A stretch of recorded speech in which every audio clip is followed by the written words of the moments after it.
Friedrich Nietzsche. Friedrich Nietzsche. Ya terserah lah lu polisi bahasa lu. Lah kok polisi bahasa, kita kan ngomong sesuai kenyataan dong. Sesuai kenyataan, tapi kan harus diusahakan bagaimana secara umum harus mengerti. Oke, gitu siap. Bener dah. Kalau bisa sederhana kenapa harus diumitkan? Iya, kayak apa rumit? Kan cinta rumit ya? Ya. Padahal cinta itu rumit, tapi banyak kan sekarang disederhanakan kayak realitas sekarang anak-anak muda kayak. Iya, emang realitasnya gimana? Nah, itu nanti. Sekarang Nietzsche dulu mengenai tadi. Nietzsche. Iya, Nietzsche. Nah, ya. Schopenhauer Nietzsche itu satu jalur. Jalur mana? Jalur mudik. Terminal. Jalur raya. Dia mempunyai suatu kesamaan pemikiran pesimis dalam arti karena dua latar belakang mempunyai ketertolakan atas cintanya dia.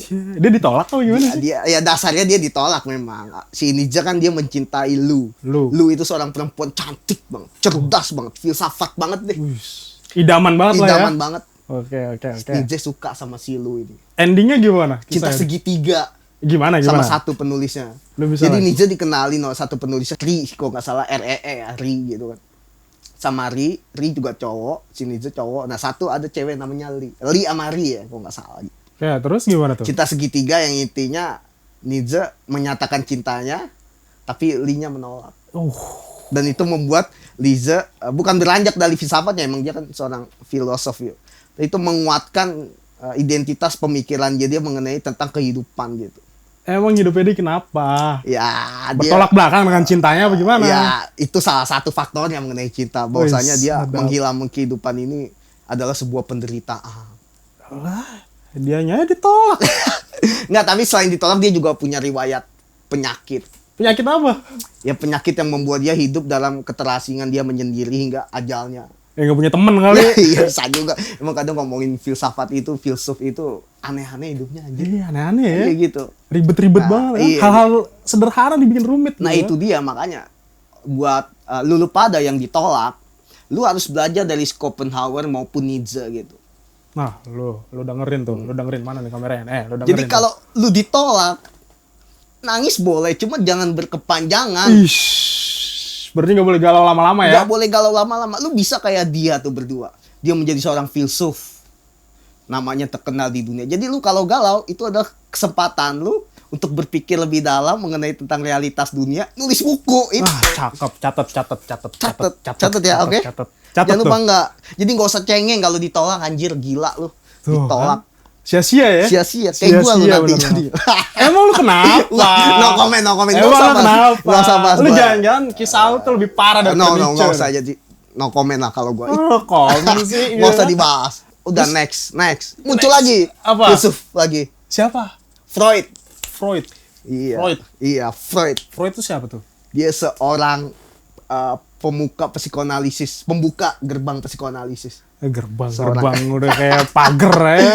Kalau anak psikologi udah pasti tahu, soalnya wajib dalam kurikulum anak psikologi. Freud, Jung, itu udah wajib. Nah kita bahas Freud dulu. Dia bilang bahwasanya cinta itu kan tadi kan sebelumnya cinta mengenai tentang ide, tentang ada campur tangan hasrat, yang dimodifikasi oleh gereja kan. Nah terus kalau Nietzsche sama si Schopenhauer di zaman awal modern mengenai tentang eksistensi diri dia ya, mengenai tentang realitas terutama dalam hal menghadapi cinta, bahwasanya sedikit pesimis gitu mengenai cinta. Ya eksistensi maksudnya gimana nih? Foto-foto di kamera, foto berdua lagi jalan-jalan nih gitu kan? Ya, itu gimana? Eksistensi itu berawal dari Kierkegaard. Nah itu awal tonggaknya soalnya Kierkegaard. Dia juga orang filsuf juga, dan dia juga patah hati juga karena cinta. Kenapa emang dia? Pokoknya banyak banget filsuf itu yang punya pemikiran dari cinta dan dia berpikir lebih dalam, terkenal sampai namanya sekarang. Bahkan di jurusan filsafat akan terus dikenang itu. Berarti intinya filsuf-filsuf itu kebanyakan mayoritas ya orang-orang patah hati dong. Ya kalau masalah hal-hal cinta romantik, iya jelas. Ada sedikit banyak lah yang lahir, yang sadar akan keterpurukan dari masa lalu, dia berpikir menjadi radikal dan menjadi pemikir sampai sekarang, dikenang namanya. Boleh juga tuh filsuf tuh, produktif dia dari patah hati ya. Jadi nggak usah cengeng kalau patah hati. Jadi nggak usah nangis-nangis berkepanjangan gitu ya. Nggak usah galau-galau gitu ya. Kutip kata Nietzsche, apapun yang tidak membunuhmu secara fisik akan membuatmu menjadi lebih kuat. Jadi kalau sakit hati, Nangis juga ujungnya malu. Ambyar. Ambyar gitu. Itu kenapa begini? Iya. Mencoba menguatkan diri. Oh, gimana? Menusuk-nusuk aja gue. Sakit banget anjir. Cintanya yang sakit. Ketertawakannya itu. Kalau kata Plato kan itu lebih mutakhir gitu. Cinta sejati itu lebih sempurna dibanding cinta yang lain. Tapi bagi kita dan yang ditolak itu anjir Plato apaan sih, ngomong apaan, sakit men ditolak. Lu juga pasti ditolak sakit kan. Kalau kita bener-bener cinta, kalau lu fuckboy sih nggak masalah. Iya bagi fuckboy itu nggak ada cinta. Adanya apa? Adanya seksual. Nah, lu harus belajar dari si Freud nih buat fuckboy. Lu fuckboy, lu belajar dari Freud. Nah, lu dengerin tuh fuckboy Iya, karena kan? Freud yang mengatakan cinta itu hanya ilusi karena yang mendasari cinta itu bullshit. Yang ada hanya sekedar insting kebinatangan, Animal instinct dong. seksual, Buset. hubungan seksual. Berarti apa-apa tentang cinta itu tentang hubungan seksual. Itu dia membuka jalan baru si Freud ini dibanding sebelumnya. Dia bangun jalan. Emang dendos anjir. Ya, dia membuka wacana baru mengenai cinta. Oh, wacana baru. Si Freud. Iya. Freud ngapain tuh? Ngomong apa tuh Dia dia? ngomongin mengenai semuanya tentang seksual. Kalau menurut cinta beranjak itu. dari karena dia pengalamannya kan dia seorang dokter. Freud ini seorang dokter dan dokter dia apa? Dokter cinta. awalnya dokter umum di rumah sakit biasa. Iya. Kocak lu yang enggak lah. Terus gimana? Jadi kata Freud ini dia cinta dia berasal dari dia kan punya pasien, dia seorang dokter dan dia belajar atau metodologinya dari situ dengan bertanya, dengan menggali, recall memori-memori pasiennya. Oke, terus? Jadi dia berpendapat bahwasanya ada seberapa besar pasien saat berhubungan dengan selingkuhannya dia merasakan Merasakan apa? kenikmatan. Gitu. Emang diapain? Sedangkan sama pasangannya dia enggak. Emang diapain itu? Nah, itu salah satu case ya dari pendorong itu adalah salah satunya adalah lahir karena dari insting kebinatangan manusia. Itu dibantai Bantai siapa lagi? sama filsuf kontemporer. Kontemporer apa? Coba lu jelasin. Kan kontemporer modern apa? tadi zaman modern kan. Ya. Nah, kontemporer itu zaman sekarang yang kita hidupi sekarang ini. Zaman yang masih berlangsung, Berarti keberlangsungan. guys, kita hidup di zaman kontemporer. Kontemporer. Nah, kontemporer tuh cintanya gimana tuh? Cinta kontemporer itu seperti Erich Fromm. Mana tadi bukunya? Lu ngeri juga ngomong cinta buku ya? Seni mencintai. Lu seni itu bukan Lu lukisan beli doang. buku. Jadi lu nggak sekedar PDKT sama cewek, lu ngomongin lagi apa, udah makan, aku jemput, lu seribut, chat nggak dibales lama, lu marah-marah, emosi, jangan lu baca buku ini. Cinta mendamaikan hati. Berarti itu orang-orang lagi perang itu karena nggak ada cinta. Ketiadaan cinta di hatinya. Anjing. Kenapa ada kekerasan? Karena kemiskinan? Enggak. Karena konflik? Enggak. Karena tiadaan cinta di hati. Gitu lah ya. Cinta memang. Orang jahat banget segala tidak cinta. Pokoknya ambiar ya kalau ada Ambiar. cinta ya. Tapi kenapa ada kasus tadi di berita tadi ya? Apa tuh? Nah, itu dia. Begal-begal itu. Yang begal-begal. Itu begal kasihan banget. Makanya itu kenapa tuh? Itu begal, udah ngebegal buat cewek yang dia suka. Nah, pas itu dia ditolak tuh. Dia tolak. Iya, kasihan banget kan? Parah banget emang. Dia pada udah melakukan sesuatu Udah demi pujaan melakukan hatinya ya. sesuatu buat tuh cewek kan. Terus ceweknya kemana sekarang? Ceweknya kawin sama orang lain. Lah. Terus dia berusaha buat ngapain? Begal. Buat kesia-siaan. Buat kesia-siaan. Tuh bayangin tuh. Cinta ujung-ujungnya sia-sia. Kan? Akhirnya apa? Akhirnya tuh si begal, udah begal udah tobat nih kan, begalnya kan. Begal udah tobat, tiba-tiba dia dicokok sama polisi kan. Lah. Itu udah setelah berlangsung berapa Udah berlangsung bulan? sekian lama, Sekian akhirnya lama? dicokok sama polisi, ditanya sama polisi, kenapa kamu begal? Terus apa Semua katanya? demi cinta. Pak. Wah. Gila ya. Gimana tuh? Jadi kalau dilihat kayak begitu dalam konsep kontemporer itu cintanya kayak gimana? Nah, ini ada si Erich Fromm dan Irving Singer, seorang Gue filosof. tadi Singer nge-erek mesin jahit. Singer. Itu Singer. Lu tahu nggak? Ah, lu katro sih. Gue taunya yang suka nyanyi-nyanyi. Siapa? Itu penyanyi. Oh, iya. Singer bahasa Inggrisnya. Ya, ini marganya. Jadi dia kalau gue baca dia mempunyai kesamaan mengenai cinta bahwasanya kan tadi kalau misalnya ngomongin eksistensi cinta ada suatu paksaan dari dalam dirinya untuk memiliki, untuk memaksakan kehendak, Jadi menguasai ya. untuk menguasai. Jadi gitu. si pasangan tersebut menguasai, mengatur-ngatur kehidupan si pasangannya. Nah, iya, termasuk ingin memiliki, bagaimana dia membabi buta dengan cara apapun dan segala macam gitu. Iya. Itu salah satu usaha untuk menggapai hatinya. Nah, dalam kontemporer Ini nggak ada. Nggak ada. Itu bukan cinta berarti. Bukan cinta, bukan berangkat dari Plato tadi, cinta Plato ini bukan. Terus? Dalam bukunya Eric Fromm, The Art of Loving. Loving ya pakai art. Seni ya kan? mencintai. Jadi kalau lu mencintai seorang, gue tekankan sekali lagi ya. Please, lu harus banyak pengetahuan. Lu harus banyak baca buku, baca berita, apapun. Jadi lu semakin banyak baca buku, semakin banyak ngobrol, semakin ada wacana. Jadi nggak sekedar lagi apa beb segala macem basi. Ih kok chat aku gak dibalas. Iya kok chat aku nggak dibalas. Kamu selingkuh ya. DM kamu ada apa nih? IG nanya-nanyain tentang ini. Iya gitu. Itu nonsense. Nonsense. Ya, kosong lah. Nah iya. Nah dia mengatakan dua itu tadi filsuf dia bilang mengatakan bahwasannya cinta itu kerelaan hati tanpa harus meminta kembali. Itu karena ditolak kali. Bukan karena ditolak, tapi itu bentuk tinggi dari cinta. Ini beda sama Plato ya. Bentuk tinggi dari cinta. Ya, Itu tingginya seberapa?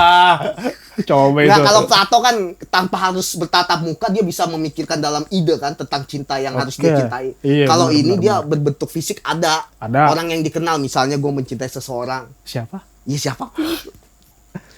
Dia menikah dengan yang lain. Aduh. Gue tinggal nunggu undangannya aja, anjir. Gue bakar aja. Tapi datang nggak? Enggak. Emang apa sih? Enggak usah, biarkan aja. Lo harus menerima, men. Gue menghina-hina, tapi gue baca ya. Iya, Oke, gimana gitu, sih? gitu. Gimana? Jadi dia mencintai. Gue butuh argumen lo nih. Ya dia mencintai suatu kerelaan menurut mereka. Jadi cinta sejati atau pencarian cinta untuk memenuhi eksistensi manusia itu sendiri, tapi tanpa harus memaksakan kehendak orang lain untuk membalas cintanya. Jadi kalau kata mereka, kalau lu benar-benar cinta, lu harus melakukan segala apapun untuk menutupi kekosongan dalam diri lu yang ada pada dirinya, begitupun sebaliknya. Dalam bucin diri gak? dia. Itu cinta menurut filsuf dua kontemporer ini. Tapi bucin nggak? Bucin, harus bucin. Harus bucin cinta. Buat bucin. Lu Harus punya bucin. pembenarannya nih. Karena Harus apa? bucin. Bucin itu adalah bukti dari cinta itu. Bukti dari kontemporer. cinta bener-bener lu kalau mencintai seseorang katanya lu harus punya tanggung jawab, lu punya rasa hormat, lu harus mempunyai pengetahuan dan lu harus kasih sayang. Kasih sayang. Ya iya dong, harus komponen 4 itu harus punya. Walaupun kasih sayangnya tidak terbalas. Walaupun nggak dibalas. Walaupun pupus. Walaupun pupus dan ditolak, kalau bener lu mencintai, lu harus tetap selalu ada. Ibaratnya walaupun dia udah jadian yang lain, kalau dia minta tolong, lu harus selalu ada gitu. Anjir. Ya misalnya dia berantem, dia selalu ngubungin lu gitu. Jadi setiap dia berantem, dia selalu ngubungin lu. Lu kalau mencintai dia harus rela kan nelpon gitu berjam-jam. Anjir dia, gue diomongin. Pas dia lagi berantem butuh gue, dan dia kabur aja. Dia bahagia nggak butuh gue. Tapi kalau mencintai lu nggak usah ngomong gitu. Iya, lu apapun lu lakuin men. Lu keikhlasan, kerelaan. Itu cinta kontemporer. Berarti semuanya demi cinta ya. Iya, cinta sejati, pencarian cinta manusia gitu. Itu dari cinta kontemporer. Berarti bucin-bucin, selamat Anda menemukan pembenaran. Karena apa? Karena bucin adalah bukti dari cinta yang kontemporer. Kontemporer. Temporer mah apa? Tato temporer. Udah apa? Jadi begitu filsuf. Tapi dia juga beranjak ada ininya juga, maksudnya nggak langsung ajak begitu aja, tapi ada faktor-faktornya. Apa faktor-faktornya apa? Kapitalisme. Anjing, kapitalisme. Kapitalisme itu apa? Jadi dalam revolusi industri pada abad 19 itu banyak sekali para pengusaha-pengusaha yang memanfaatkan sebuah teknologi untuk meraup keuntungan sebanyak-banyaknya dan mengurangi keluaran sebanyak-banyaknya. Jadi banyak yang dipecah segala macam dalam sistem kapitalisme seperti itu kurang lebih ya. Terus? Dan juga ada gap antara kaya dan miskin gitu. Yang punya duit. Nah biasanya gimana biasanya tuh? Seseorang dalam mencari cinta itu mengandalkan materi men. Mengandalkan kekayaan, ketampanan juga termasuk segala macem. Ya, tapi gimana? Jadi walaupun seorang perempuan mencintai lo, tapi jika ada yang datang kaya, tampan, sorry to say, goodbye. Gitu. Lu minggir dulu tuh. Minggir, dikritik sama filsuf ini. Sama si Erich Fromm. Iya, dikritik. Itu menihilkan kemurnian cinta. Anjing. Meniadakan esensial cinta itu sendiri. Berarti cintanya tuh oplosan, friend. Oplosan. Nyambung-nyambungin aja. Nyambungin aja kan filsuf begitu. Biar kelihatan intelek aja sih gitu sih. Kayak street art para supir kan. Cintamu tak semurni bensinku. Anjing. Itu yang biasa ada di ban-ban belakang-belakang truk tuh ya. Belakang truk gitu. Gila. Jadi itu yang dikritik bahwasanya kemurnian cinta itu seakan-akan dipinggirkan, dinihilkan, dikooptasi, dimarginalkan. Dimarginalkan, udah kayak nama band itu. Iya, karena cinta itu direduksi secara besar-besaran. Direduksi, direduksi. Disimplifikasi, dikerucutkan. Jadi lebih kecilkan lagi peranannya gitu. Jadi Jadi seolah-olah dimudahkan. Oke, padahal disederhanakan. rumit. Padahal sangat banyak sekali gitu mengenai tentang hal-hal cinta gitu. Anjing. Jadi kebesaran ketulusan cinta itu seharusnya tidak memandang sebuah materi, walaupun materi itu untuk menunjang hubungan. Iya, gimana sih kalau nggak ada materi juga? Nah itu dia susah sama ngomong juga aja sih. anjir. Emang Iya, kita kalau makanya. nggak kerja, lu mau makan apa? Kan Mau gitu. makan apa ya? Makan tuh cinta. Makan tuh cinta, nggak akan mau kan. Iya. Jadi begitulah perjalanan cinta dari masa ke masa. Kurang lebih kayak gitu. Kurang Begitu. lebih ya Jadi gitu ya iya dong. Ya, nggak? Berarti aduh, gua rumit banget. Rumit cinta, banget kan. bener, anjing. Makanya. Gua kira cuman PDKT yang berimpi-berimpi gitu kan. Hai, Nah, itu. gitu kan. Udah makan belum? Gitu Nah, kan? itu. Udah tidur belum? Nah, enggak Ya. gitu. Berarti lebih rumit daripada Lebih itu ya. rumit dan lebih Gokil. kompleks. Jadi cinta itu bukan sekedar I love you, I need you segala macam. Oh, lebih dari itu. Berarti melampaui. Cintanya memandang lebih luas. Kompleks, luas banget. Kompleks. Udah luas, ribut lagi kan.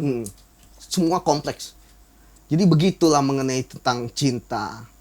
Yang tadinya cinta pada awalnya membawa kita ke arah kebahagiaan, kenyamanan, tingkat tinggi, makrifat, kedamaian, Anjing makrifat. titik paling tinggi semesta gitu. Buset. Ada juga yang membuat kita terjatuh. Jadi cinta itu bagai dua sisi mata uang. Cinta itu bagi dua sisi mata uang ya. Beda sisi tapi satu bagian. Mengikuti. Wah, anjing. Kalau dilempar, bisa kebahagiaan, bisa penderitaan. Bisa bahagian atau Jadi jangan penderitaan. heran kalau ada yang nangis. Nggak usah heran. Iya. Nggak usah heran. Walaupun kata orang-orang laki-laki kok nangis sih? Ya kalau udah cinta yang berbuat lu mau apa? Ya iya, mau apa? makanya Mau itu. apa? Susah men. Kalau kata Rusdi Matahari kan laki-laki tidak menangis, Dik. Tapi Tapi hatinya berdarah. Jadi ngomongin cinta itu, laki-laki kok ngomongin cinta, cinta nggak kenal gender, mohon maaf nih. Cinta nggak kenal gender, cuy. Ini dari hati yang paling dalam, cinta itu. Dia berbicara mengenai kedamaian, kebahagiaan. Pada jalurnya yang tepat. Diuji ketika melewati jalur-jalur yang begajulan, bebatuan. Di situ cinta diuji. jadi itu kita udah ngebahas tentang cinta yang dari platonik lah, yang Abad pertengahan, abad gereja pertengahan, kontemporer, Iya. modern kan. Nah, kalau menurut lu sendiri tuh cinta tuh apa? Cinta itu bagi gua adalah suatu anugerah yang tidak bisa didapatkan begitu saja, tidak bisa begitu saja ya, tetapi harus secara pendekatan intensionalitas. Intensionalitas itu apa lagi? Jadi suatu kontak antara subjek dan objek, antara gua dan dia, berdekatan, berbicara, komunikasi, dan itu menimbulkan Perasaan. suatu yang bergejolak. Bergejolak. Kalau kata si siapa yang Khalil Gibran, Apa tuh? jika kau mencintai pasti ada suatu getaran gitu. Iya, Jadi kalau ada geter-geter. gempa, masa kabur, kalau ada Iya. gempa. Berarti kalau ada gempa Kalau ada ini gempa, cinta, iya, ini cinta gitu, padahal lu mampus gitu. Ambruk lo, kena tibanan lo. Ya itulah. Jadi Iya, berarti begitu cinta menurut ya? gua cinta itu ya Oke, adalah cinta. suatu anugerah yang entah datang dari mana, tetapi ketika kita berkomunikasi, berhadapan, berdampingan dan segala macam, kita merasakan suatu getaran yang tidak biasa gitu. Anjir. Gitu. Dan membuat kita iya, dan itulah yang merambat ke otak, nggak bisa tidur kadang kan. Anjir. Kalau suka sama orang, Iya. ya. Semuanya pokoknya enak aja deh Ya, cinta iya. kan. Enak-enak Nah, tapi nyakitin gitu. itu kita mengenai tentang cinta jadi. Cuman asik juga bahasan lo ya. Iya. Gue jadi penasaran sama buku Ya udah baca aja. Gue baca dulu Baca kali ya. dong. Biar pinter gue ya. Iya. Biar nggak bapuk-bapuk Iya, amat. Gitu. iya, lu baca gue nangis ya. Gue udah gak kuat ngomongin cinta soalnya. Iya. Saking ambiar. Di manakah cinta? Aku butuh cinta sebenarnya. Iya. Sip. Oke. Semua orang butuh cinta lah ya. All is need love. All is need love. Oke. Oke lah, gue baca buku dulu lah. Oke. Gue biar ada tandingan Ya. lawan lo.